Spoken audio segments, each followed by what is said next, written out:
എല്ലാവർക്കും ഒരു പുതിയ വീഡിയോയിലേക്ക് സ്വാഗതം. ഇന്ന് 10 മിനിറ്റിനുള്ളിൽ എങ്ങനെ ഒരു ലഞ്ച് ഉണ്ടാക്കാം നമുക്ക് നോക്കാം കേട്ടോ. അതിന് വേണ്ടിയിട്ട് ഞാൻ കുളിക്കുന്നതിലിടയ്ക്ക് എല്ലാം റെഡിയാക്കി വെച്ചിട്ടാണ് പോയത്. മീൻ കട്ട് ചെയ്തിട്ടുണ്ട്, പിന്നെ ബീൻസിനുള്ള തോരനുള്ള റെഡിയാക്കി വെച്ചിട്ടുണ്ട്, മീൻ ഫ്രൈ ചെയ്യാൻ ഉപ്പും മുളകും പെരക്കി വെച്ചിട്ടുണ്ട്, ചോറിനുള്ള വെള്ളം എടുത്ത് വെച്ചിട്ടുണ്ട്. ഇതൊക്കെ ചെയ്ത് വെച്ചാൽ നമുക്ക് പെട്ടെന്ന് ചെയ്യാൻ പറ്റും കേട്ടോ. അപ്പോൾ കുളിച്ച് കഴിഞ്ഞിട്ട് ഞാൻ പിന്നെ നമ്മുടെ ഒന്ന് ചെറിയൊരു പ്രാർത്ഥന, പിന്നെ നമ്മുടെ വീടൊക്കെ തുടച്ചതൊക്കെ അല്ലേ, അപ്പോൾ നല്ല ഒരു മണം വരാൻ വേണ്ടി ചന്ദനത്തിരിയൊക്കെ കത്തിച്ചിട്ടുണ്ട്. പിന്നെ ഒന്ന് വെയിൽ കൊള്ളാൻ വേണ്ടി പോവുകയാണേ, നല്ല തണുപ്പായതുകൊണ്ട്. അപ്പം വെയിലൊക്കെ ഒന്ന് ഇതായി നമുക്ക് പിന്നെ തോർത്തന്നെ ഞാൻ അവിടെ തലയിൽ തന്നെ കെട്ടി വെച്ചിട്ടാണ് ഞാൻ അടുക്കളയിലേക്ക് പോകുന്നത്. കാരണം എന്തായാലും മുടി ഉണങ്ങിയിട്ടുണ്ടാവില്ല. അപ്പം നമുക്ക് അടുക്കളയിൽ പോയിട്ട് പെട്ടെന്ന് ചെയ്യാൻ പറ്റുന്ന ഒരു പരിപാടിയാണ് ഈ ലഞ്ച് എന്ന് പറയുന്നത് കേട്ടോ. അത്ര നിങ്ങൾ ആലോചിക്കുന്ന പോലത്തെ ബുദ്ധിമുട്ടൊന്നുമില്ല. നമ്മളൊക്കെ നല്ല അടുക്കും ചിട്ടയോടുകൂടി ചെയ്ത് കഴിഞ്ഞാൽ ഒക്കെ പെട്ടെന്ന് കഴിയും കേട്ടോ. അപ്പം നമുക്ക് അടുക്കളയിലേക്ക് പോകാം, എന്തൊക്കെയാണെന്ന് നോക്കാം ചെയ്യുന്നത് കേട്ടോ. അപ്പോൾ ആദ്യം തന്നെ ഞാൻ മീൻ കറി ഉണ്ടാക്കാനുള്ള പരിപാടിയാണ്. മീൻ കറി ഉണ്ടാക്കാൻ വേണ്ടിയിട്ട് ഇത് ഞാൻ ഷോർട്സ് പോലെ എടുത്തു പോയത് കൊണ്ടാണ് ഇതിങ്ങനെ കുറച്ച് കഴിഞ്ഞ് ഉണ്ടാക്കുന്ന സമയത്ത് പെട്ടെന്ന് ഓർമ്മ വന്നിട്ട് ഞാൻ മാറ്റിയിട്ടുണ്ട്. അതുകൊണ്ട് വീഡിയോ കുറച്ച് ഷോർട്സ് പോലെ കാണുന്നുണ്ട്. അത് എല്ലാവരും ഒന്ന് സഹകരിക്കണം. കുറച്ച് നമ്മൾ മനുഷ്യന്മാരല്ലേ, മറന്നു പോയതാണ് കേട്ടോ. അപ്പോൾ നമുക്ക് ഈ മീനിൽ ഉപ്പും മുളകും മഞ്ഞളൊക്കെ ഇട്ടിട്ട് ഞാൻ തക്കാളി, പച്ചമുളക്, പിന്നെ ഒരു കഷ്ണം മാങ്ങയും കൂടി കട്ട് ചെയ്തിട്ടുണ്ട്. കുറച്ച് പുളി ഒഴിക്കുന്നുണ്ട് കേട്ടോ. മാങ്ങക്ക് കുറച്ച് പുളി കുറവായതുകൊണ്ട്. പിന്നെ നമ്മൾ തേങ്ങ അരച്ച് വെച്ചിട്ടുണ്ടായി. തേങ്ങയിൽ മഞ്ഞൾ, മുളക്, ഒരു കഷ്ണം ഇഞ്ചി ഇട്ടിട്ടാണ് അരച്ച് നല്ല പേസ്റ്റ് പോലെ അരച്ചതാണ്. അപ്പം അതിന് ആവശ്യമുള്ള വെള്ളം കൂടി ചേർത്തിട്ട് നമുക്ക് സ്റ്റൗവിലേക്ക് വെക്കാം. മീൻ പെട്ടെന്നാവും. ഒരു 5-6 മിനിറ്റ് തിളക്കുമ്പോൾ മീനാവത്തില്ലേ, അതിലല്ലേ വലിയ വേവൊന്നും ഉണ്ടാവത്തില്ല. ഇത് എന്തോ പറ്റിയിട്ടുണ്ട്, തിരിഞ്ഞു പോയത്, സാരമില്ല, നോക്കാം. പിന്നെ ഞാൻ കണ്ടോ എല്ലാം റെഡിയാക്കി വെച്ചിട്ടുണ്ട്. ഒരു ഓലൻ ഉണ്ടാക്കണം, ഒരു തോരൻ ഉണ്ടാക്കണം, ഒരു ഫ്രൈ, പിന്നെ മീൻ കറി, പിന്നെ നമ്മുടെ ഉണക്കമുളക്, ഒരു തൈര് മുളക് ഉണ്ടാക്കി വെച്ചിട്ടുണ്ട്, അതൊന്ന് ഫ്രൈ ചെയ്യണം.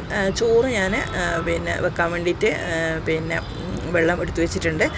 ഇതൊക്കെയാണ് പണി. ചോറ് വെക്കുന്നത് എന്തായാലും ഇതിൽ കാണിക്കുന്നില്ല. ചോറ് പിന്നെ നമുക്ക് പെട്ടെന്ന് ചെയ്യാമല്ലോ. അപ്പം തോരന് വേണ്ടിയിട്ട് കടുക് പൊട്ടിക്കണം, 2 ഉണക്കമുളക് ഇട്ട്, എന്നിട്ട് നമ്മുടെ ബീൻസ്, അതിൽ മഞ്ഞൾ, മുളക്, തേങ്ങ, ഉപ്പ്, ഇതൊക്കെ ഇട്ടിട്ടുള്ള, ഉള്ളിയൊന്നും ഇട്ടിട്ടില്ല. ഇതാണ് നമ്മുടെ മെഴുക്ക് പുരട്ടിയെന്നോ എന്താണ് വേണമെങ്കിൽ പറയാം, അതാണ് ഉണ്ടാക്കുന്നത്. അപ്പോൾ അത് ഒരു 1 ഗ്ലാസ് വെള്ളം ഒഴിച്ചിട്ട് സിമ്മിൽ വേവിച്ചാൽ അത് റെഡിയാവും കേട്ടോ. അപ്പോൾ നമുക്ക് ഈ മീൻ തിളക്കുന്നുണ്ടോ നോക്കാം. മീനൊന്ന് സിമ്മിൽ വെച്ചിട്ടാണ്, അധികം ഫുള്ളിൽ വെക്കത്തില്ല, ചട്ടിയാണ് അതുകൊണ്ട്. അപ്പം നമുക്ക് ഓലനുണ്ടാക്കാം. ഓലനുണ്ടാക്കാൻ വേണ്ടിയിട്ട് ചിരങ്ങ എന്ന് പറയുന്ന സാധനമാണ്, എന്താണ് നിങ്ങൾ പറയാമെന്നറിയില്ല.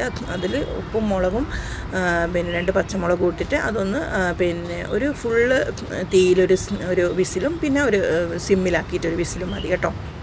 അപ്പം ബീൻസ് തോരനുണ്ടായി റെഡി ആയിട്ടുണ്ട്. മീൻ വറുക്കാൻ വേണ്ടിയിട്ട് വെച്ചിട്ടുണ്ട്. അപ്പം 3 അയില, ഞാൻ പറഞ്ഞില്ലേ 3 അയിലയാണ് ഫ്രൈ ചെയ്യുന്നത്. 1 അയില കറി വെക്കണം, അതാണ് പരിപാടി. അപ്പം അത് ഫ്രൈ ചെയ്യാൻ വെച്ചിട്ടുണ്ട്. പിന്നെ ഇത് മീൻ ഫ്രൈ ഒക്കെ പെട്ടെന്നാവത്തില്ലേ, എല്ലാം സിമ്മിലാണ് ഞാൻ ചെയ്യുന്നത്. കാരണം വെച്ചാൽ ഇത് നമ്മൾ ഫുള്ളിൽ വെച്ച് കഴിഞ്ഞാൽ എല്ലാം ചക്കപ്പൊക്കെ കരിഞ്ഞു പോകും, അതുകൊണ്ട് സിമ്മിലാണ്. അപ്പോൾ നമുക്ക് നമ്മുടെ അയിലയുടെ തലയില്ലേ, അത് റെഡിയാക്കാം. അതിൽ മുളക്, മഞ്ഞൾ, ഉപ്പ് ഇട്ടിട്ട് കുറച്ച് 1 ഗ്ലാസ് വെള്ളം ഒഴിച്ചിട്ട് അതങ്ങനെ വേവിക്കും. ഇത് നല്ലോണം വെന്ത് നല്ലോണം ഒന്ന് കുറുകി വരുമ്പം ഒരു തുള്ളി വെളിച്ചെണ്ണ ഒഴിച്ചിട്ട് അത് ഓഫാക്കി വെക്കും കേട്ടോ. അടുത്ത് നമുക്ക് പരിപാടി ഉള്ളത് നമ്മുടെ ഓലൻ റെഡിയാക്കണം കേട്ടോ. ഓലന് വേണ്ടിയിട്ട് ഓലൻ്റെ നമുക്ക് അറിയില്ലേ, ഓലന് വേണ്ടിയിട്ട് എന്താണ് ചെയ്യേണ്ടത്. നമുക്ക് കടുക് പൊട്ടിച്ചിട്ട് 2 ഉണക്കമുളകും ഇട്ട് കുറച്ച് കറിവേപ്പിലേൻ്റെ ഇട്ടിട്ട് അതങ്ങനെ നമുക്ക് കുക്കറിന് തട്ടി അതിലേക്ക് ആക്കാം. അത് റെഡിയായി കേട്ടോ. പിന്നെ ഇത്രയൊക്കെ ഉള്ളൂ കേട്ടോ ചെയ്യാൻ, ഇത്ര വലിയ തന്ത്രപ്പാടൊന്നും ഇല്ല. ഇതൊക്കെയാണ് പണി.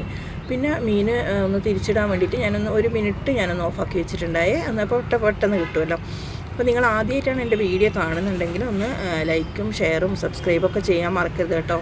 സബ്സ്ക്രൈബ് ചെയ്യണം, എന്നാലേ എനിക്ക് വീഡിയോ ചെയ്യാനുള്ള ഒരു മോട്ടിവേഷൻ കിട്ടത്തുള്ളൂ. അതുകൊണ്ട് എല്ലാവരും അത് ചെയ്യണം കേട്ടോ. അപ്പം ഇത്രയേ ഉള്ളൂ പണി കഴിഞ്ഞു, ഒക്കെ ആയി, കറിയായി. അതൊക്കെ ഞാനിതിൽ ആഡ് ചെയ്യുന്നുണ്ട്. കറിയായിട്ടുണ്ട്. പിന്നെ ചോറ് കണ്ട കറിയായി, തോരനായി, ഓലനായി, മുളക് കൊണ്ടാട്ടം റെഡിയായി, പിന്നെ മീൻ കറിയായി, തല എന്താണ് പറയുക, തല നമ്മൾ വറ്റിച്ചെടുത്തതായി. ഇനി അടുത്ത വീഡിയോ കാണുന്നവരേക്കും ബായ്.